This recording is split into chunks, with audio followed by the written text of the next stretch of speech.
మనము పరీక్ష, శోధనలు, టెంప్టేషన్స్ గురించి లాస్ట్ ఇయర్‌లో చూసుకున్నాం కదా!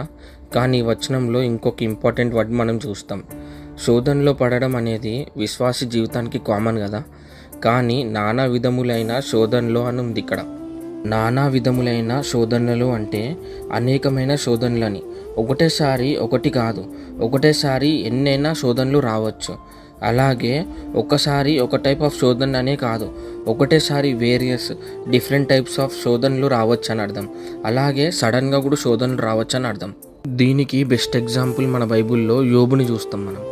ఈ శోధనలు అనేవి ఎలా ఉండొచ్చు అంటే ఈ లోకపరమైన శోధనలు అవ్వచ్చు, రిలేషన్షిప్ అంటే ఫ్యామిలీలో శోధనలు అవ్వచ్చు, అలాగే హెల్త్ అనారోగ్యమైన శోధనలు అవ్వచ్చు, అలాగే సాతాను పెట్టే శోధనలు అవ్వచ్చు, అలాగే ఫైనాన్షియల్గా స్ట్రగుల్ అవ్వడం ఆ శోధనలు కూడా అవ్వచ్చు.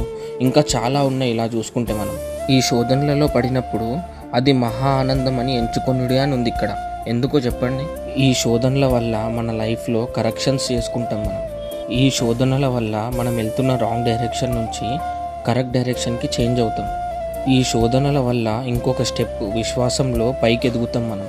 ఆ తర్వాత వచ్చే శోధనలకు కూడా మనం భయపడము, వాటిని జయిస్తాం.